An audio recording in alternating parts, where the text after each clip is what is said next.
The commander is visiting our station on 26th.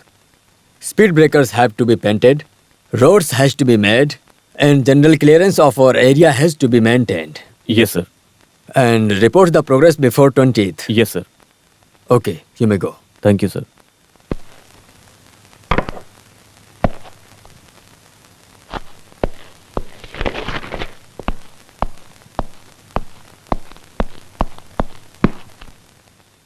Sir, आपके लिए पोनमुड़ी police station से एक मैसेज आया है सर। सर, आपके करीबी दोस्त जिनका नाम सनी था, पोनमुड़ी में मारे गए, ऐसा मैसेज आया सर। क्या? कातिल की पहचान हो गई है सर। मृतक से आपके रिश्ते के बारे में वहाँ के पुलिस वालों को जानना है, ऐसा उन्होंने कहा। इसलिए वो चाहते हैं आप तुरंत पोनमुड़ी जाकर उनसे मिलें। अरे क्या हो गया? दारू पिए हुए था कल। इसको मार किसने दिया? ये तो मुझे नहीं पता कैसे मारा। बहुत बदतमीज दुश्मनी की है। इसने इसे मारा है। तो दारू पिया हुआ लगता है। अरे साइड हट जाओ यहाँ से। सर, लेकिन ये चलो चलो पीछे हटो, पीछे हटो। चलो अरे पीछे हटो, हट जाइए। आइए सर, हट जाओ पीछे हटो।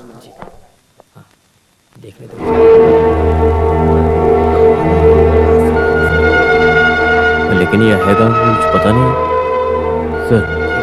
हाँ, मेरे साथ तो पुलिस आ गई, मुझे कुछ बात करनी है।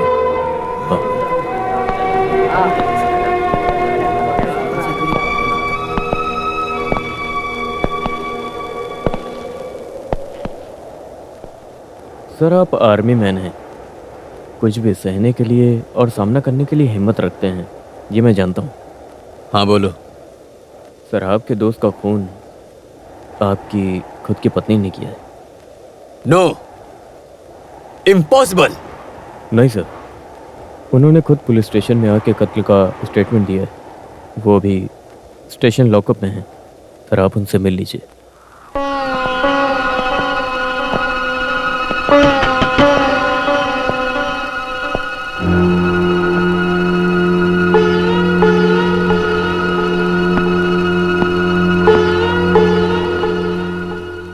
तुमने ऐसा क्यों किया सेजल? आखिर सनी ने ऐसी कौन सी गलती की थी कि तुमने उसे मारा?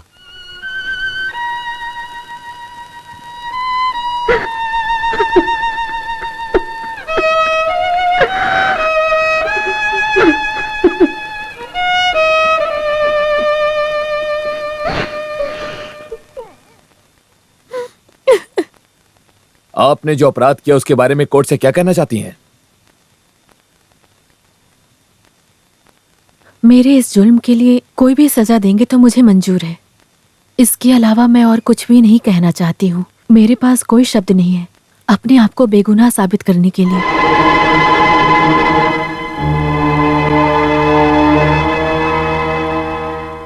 सनी नाम के व्यक्ति का इन्होंने बेरहमी से खून किया, ये कबूल करती हैं। तमाम सबूतों और गवाहों के अनुसार ये अदालत गुनहगार सेजल को सनी के कत्ल के इल्जाम में IPC 302 के अनुसार इन्हें जीवन भर के लिए उम्र कैद की सजा सुनाती है।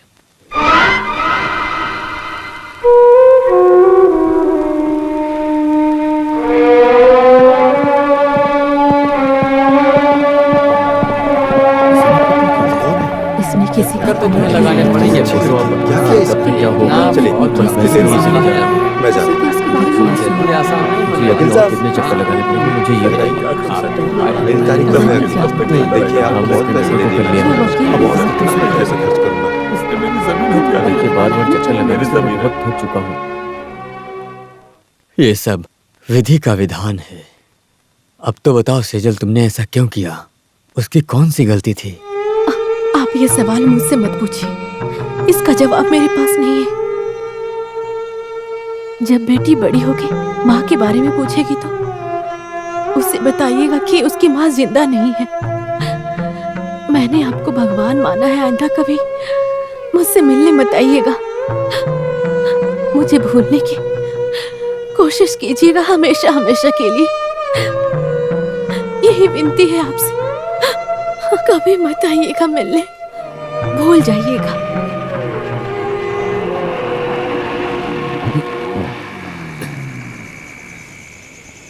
सर, हॉस्पिटल आ गया।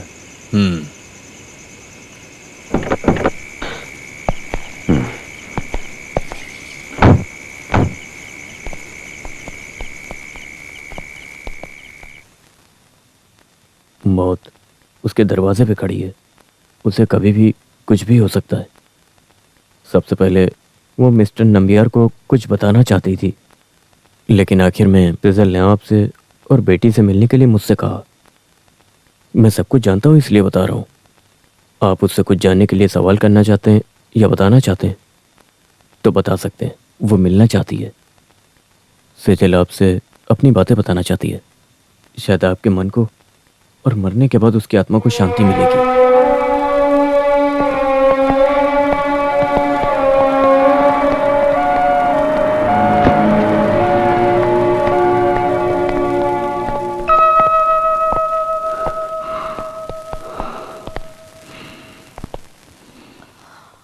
सेजल, सेजल, सेजल।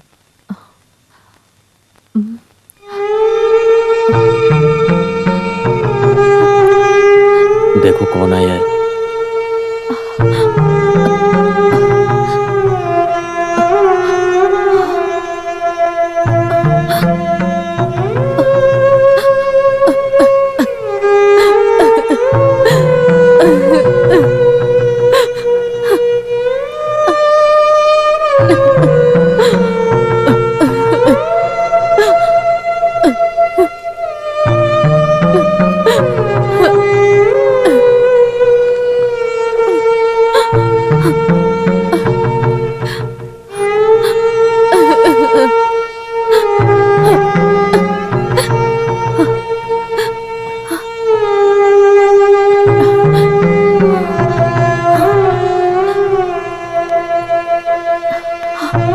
बेटी, बेटी,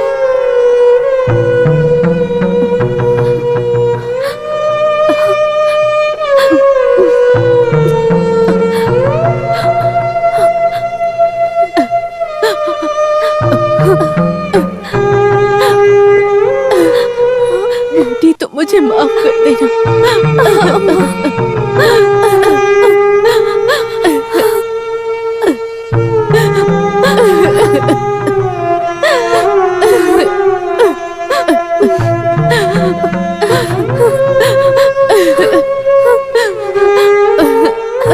बेटी तुम मेरे साथ हो। डैडी को यहाँ रुकने दो।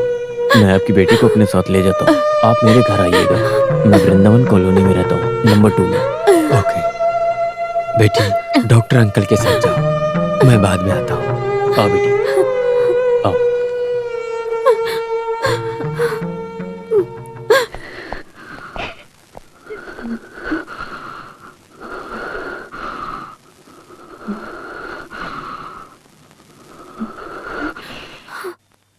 तुमसे मिलने के लिए मैं 4-5 बार सेंट्रल जेल आया था, लेकिन उस समय तुमने मिलने से मना क्यों किया था? कोई बात नहीं, अब मैं हमेशा तुम्हारे साथ रहूंगा।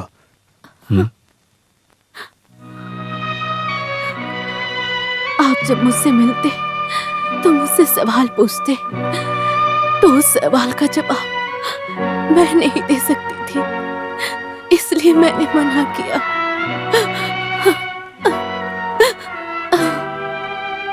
उस सवाल का जवाब है ही नहीं, ऐसा मान लेते हैं। सेजल के बिना बिताए गए इन 10-11 साल में मुझे जवाब मिल गया है। मैं अब और कुछ नहीं जानना चाहता। नहीं जी, आपको सब पता होना चाहिए। मैं ये दुनिया छोड़कर जाते वक्त कोई भी राज छुपा कर नहीं जाना चाहती हूँ। मैं आपको सब बताना चाहती हूँ।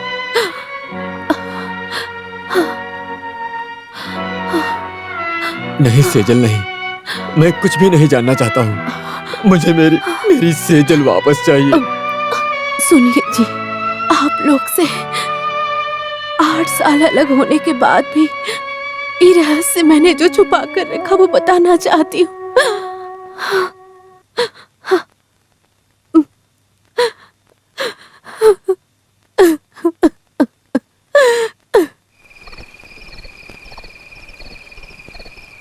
मैंने इस बात को बताने के लिए बहुत हिम्मत जुटाई है। मेरे जिंदगी का जो रहस्य है उसका एक पार्ट मैं भी हूँ। मैं आपसे इसे छुपाना चाहती थी, लेकिन मैंने सोचा कि ये गलत है। आपको सत्य जानने का पूरा अधिकार है। मैं जानती हूँ कि आप ये सत्य जानकर बहुत दुखी होंगे, लेकिन बताना जरूरी है। मैंने अपनी जिंदगी में प्यार और दोस्ती सनी के साथ भी किया था। एक गरीब लड़का दूसरी गरीब लड़की से प्यार करता है। आज जब मैं आपके घर की हालत देखता हूँ तो मुझे मेरा घर याद आता है। मेरे घर की हालत भी आपके घर जैसी है। मेरी भलाई के लिए प्रार्थना करने वाली मेरी बूढ़ी माँ और मेरे भरोसे सपना देखने वाली मेरी 3 जवान बहनें और पूरे घर का खर्चा मुझ जैसे जूनियर डॉक्टर की पगार से चलता है, बस वो भी बड़ी मुश्किल से। हमारी चाहत पूरी नहीं होगी, ये मैं अच्छे से जानती हूँ। हमने ऐसी कोई गलती नहीं की है जिसे भुलाया जा सके। हम प्यार करते हैं और बस साथ में जीना चाहते हैं। इसमें क्या गलत है? मेरे मन में बहुत पहले से ही आपके प्रति प्यार था।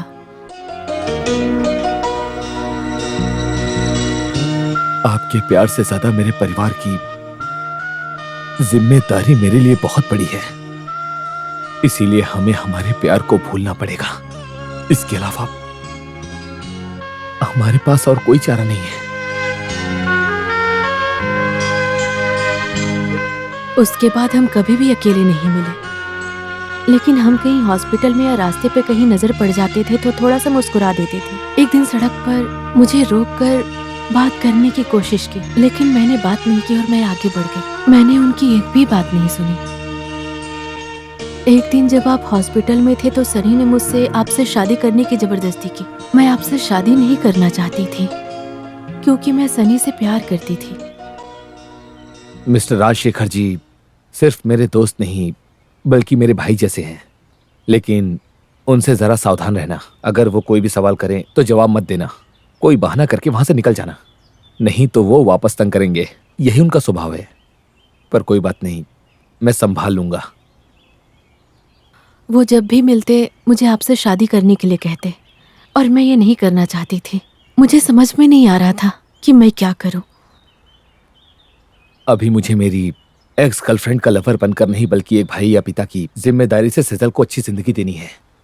सिर्फ मैं यही चाहता हूं कि इस शादी के लिए तुम्हारी मंजूरी मिल जाए, क्योंकि राज भाई का पास्ट बिल्कुल भी अच्छा नहीं था। लेकिन अब वो बिल्कुल ऐसे नहीं है। राज भाई दिल से तुम्हें प्यार करते हैं।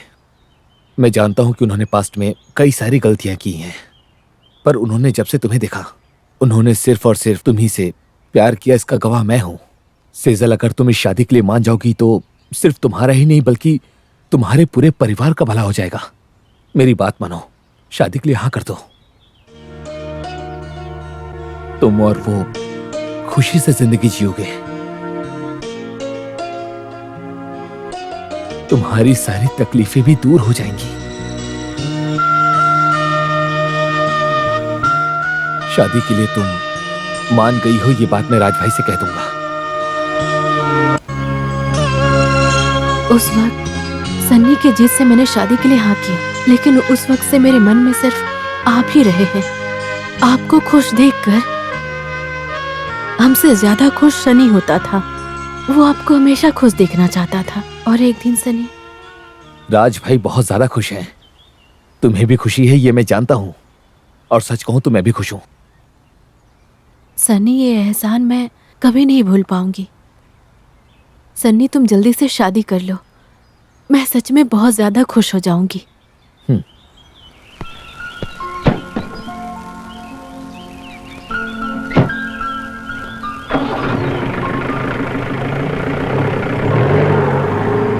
उसके बाद सनी ने कभी ऐसे बातें नहीं की जिससे हम दोनों में झगड़ा हो। मैंने सनी को कुछ नहीं बताया था, लेकिन आपने सनी को सारी बातें बता दी। हमसे ज्यादा दुख सनी को हो रहा था। हमारा परिवार न टूट जाए। सनी मुझे समझा रहा था कि जिंदगी में उतार चढ़ाव आते रहते हैं। सच में ये एक पागलपन है। उनके साथ पास्ट में जो भी हुआ उसकी वजह से वो तुम पर शक नहीं कर सकते। कोई बात नहीं, मैं उनसे बात करूंगा। वो जरूर बदल जाएंगे।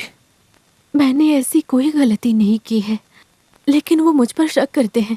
सहना पड़ेगा और झेलना भी। राज जी की वजह से सिर्फ तुम्हारा नहीं बल्कि तुम्हारे पूरे परिवार का भला हो रहा है, ये कभी मत भूलना। तुम्हें सहना तो पड़ेगा ही, पर मैं राज भाई को इस बारे में समझाऊंगा। देखना सब जल्दी ठीक हो जाएगा। चलता हूं। सब ठीक हो जाएगा, सब सहना पड़ेगा, यही सोचकर हम आगे बढ़ रहे थे। लेकिन जब हमारा रिश्ता टूट रहा था तो मैं पूरी तरह से टूट चुकी थी। जब आपकी माँ बीमार पड़ी तो आप गांव गए थे और मैं अकेली हो गई थी।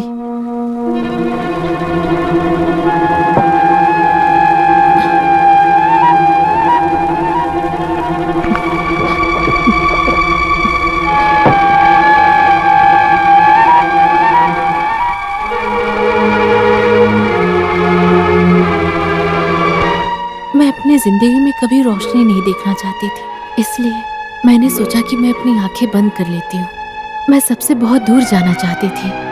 आँख खोला तो पता चला कि मैं हॉस्पिटल में एडमिट हूँ।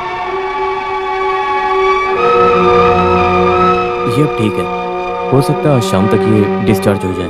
सर, आज शाम तक आप घर जा सकती हैं। मैं यहीं पर हूं, तुम्हें आकर देखता रहूंगा। किसी चीज की जरूरत हो तो मैं यहीं रहूंगा, बुला लेना। जी सर।